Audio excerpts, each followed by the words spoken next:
ज्ञानतिमिरन्धस्य ज्ञानाञ्जनशलाकया चक्षुरुन्मिलितं येन तस्मै श्रीगुरुवे नमः।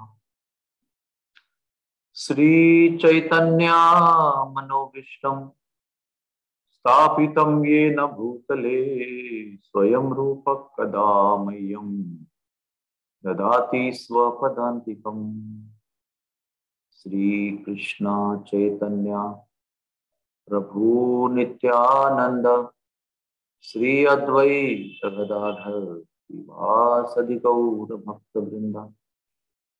हरे कृष्णा कृष्णा कृष्णा हरे हरे, हरे राम राम राम हरे हरे।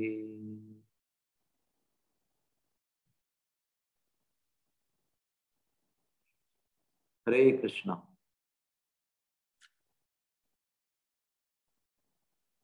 श्री वृंदावन धाम में दो प्रकार की गोपियां होती हैं। एक गोपी नित्य सिद्ध इस रूप में आते हैं, जैसे राधा रानी, ललिता, विशाखा, अष्टसखी, यशोदा मई। और दूसरे प्रकार के जो गोपियां हैं उनको साधना सिद्ध गोपियां कहते हैं।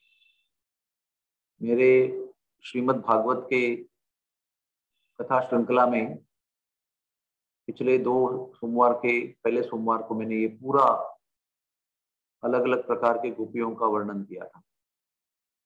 इसमें ऋषिचारी, श्रुतिचारी, समुद्र की नाग कन्याएं, औषधियां, अप्सराएं, देवांगनाएं, पंचवटी की भिलनियां, ऐसे बहुत सारे गोपियों के यूथ है जो साधना सिद्ध हैं, जो पिछले जन्म में भक्त थे भगवान के और भगवान के रूप से मोहित होकर उन्होंने भगवान से विनती की थी कि हमें आपके श्रृंगार रस में प्रवेश चाहिए। कहने का तात्पर्य यह है कि ये साधना सिद्ध गोपियां हमेशा सदैव नित्य सिद्ध गोपियों के संग में और सेवा में रहती है। इसलिए वो परिपूर्ण हो जाती है, सिद्ध हो जाती है और फिर उनको रास में प्रवेश मिलता है। बिना नित्य सिद्ध गोपियों के संग में रहते हुए या बिना उनकी सेवा करते हुए वृंदावन में पहुंचने के बाद भी साधना सिद्ध गोपियों को रास लीला में प्रवेश नहीं मिलता। उसी प्रकार से अगर हमारा जीवन उसके संबंध में देखा जाए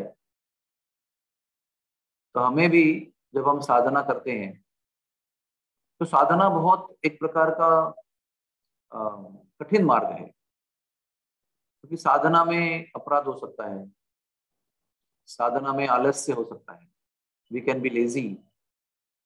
साधना में पतन हो सकता है, बीच में नियमों का उल्लंघन हो सकता है। साधना में सातत्य यानी कंटिन्यूटी टूट सकती है। साधना में गंभीरता नष्ट हो सकती है। साधना में बहुत सारी चीजें हो सकती है, क्योंकि साधना हमारे ऊपर निर्भर होती है और हम क्या कहें आपको वी आर नॉट रिलायबल। हम लोग विश्वसनीय नहीं हैं। हम अपने आप पर विश्वास नहीं रख सकते कि वे कल बहुत उत्साह से जप किया तो आज भी होगा। नहीं, आज इतना आलस्य आएगा कि भाई क्यों जप कर रहा हूँ, ये क्यों मुझे माला मिली है, क्यों मंत्र मिला है, सोने का समय है, अच्छा धुंध पड़ा हुआ है, अच्छा फॉग है, ठंड है, सोने में इतना आनंद आएगा कंबल ओढ़ के। तो हमारे स्वयं के ऊपर हम वो विश्वास नहीं रख सकते कि हमारा रोज वैसा ही चलेगा जैसे कल चला। इसलिए हमें भी अपनी साधना करते हुए किसी बहुत एडवांस डिवोटी, प्रगत भक्त जो भक्ति में आगे बढ़ चुका है, या गुरु महाराज या शुद्ध भक्त, इनके संग में और उनकी सेवा में रहना चाहिए। क्योंकि साधना के बल पर हम भगवान को प्राप्त करेंगे, ये सोचना भी एक बड़ा भ्रम है कि मेरी साधना मुझे भगवान तक पहुंचाएगी, ये सबसे बड़ा भ्रम है। जैसे चींटी जो है ना, उसके पूरे शक्ति के अनुसार पूरी शक्ति लगा के जो भी उठाएगी वो भी 1 ग्राम के ऊपर नहीं हो सकता है। वो तो उसका 100% प्रयास लगा रही है, लेकिन उसका 100% प्रयास भी तुच्छ है। वैसे अणुमात्र जीव होने के नाते हम कितना भी जप करेंगे, कितनी भी साधना करेंगे, हमारी साधना भगवान को प्राप्ति के मार्ग में बिल्कुल तुच्छ है और बिल्कुल उसके लिए एलिजिबल नहीं है। तो क्या करें फिर? तो बहुत, मैं आपको सवेरे सवेरे बहुत होपलेस सिचुएशन का वर्णन कर रहा हूँ। ऐसा नहीं है, ऐसा नहीं है।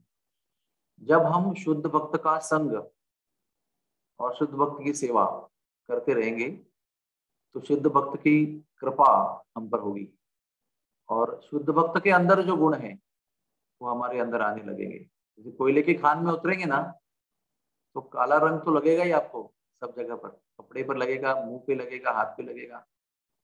कोयले की खान में उतरने के बाद काले रंग से बच नहीं सकते।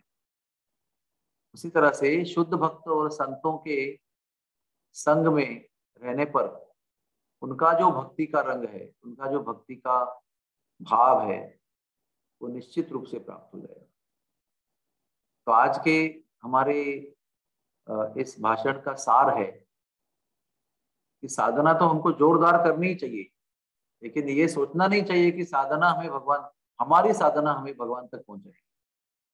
अगर भगवान तक पहुंचाने के लायक कुछ है तो 2 चीजें हैं, वो शुद्ध भक्त का, पवित्र भक्त का, संतों का संग, और दूसरा चीज है संतों की सेवा।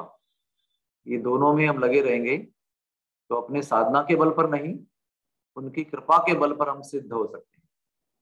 तो दूसरी कैटेगरी है भक्तों की, इसको कहते हैं कृपा सिद्ध। तो हम साधना सिद्ध कभी नहीं बन सकते हैं, लेकिन कृपा सिद्ध जरूर हो सकते हैं। अगर किसी संत ने कृपा की तो हमारे जीवन में भी मंगल हो सकता है। हरे कृष्णा कृष्ण कृष्ण हरे हरे, हरे राम राम राम हरे हरे। जय हो।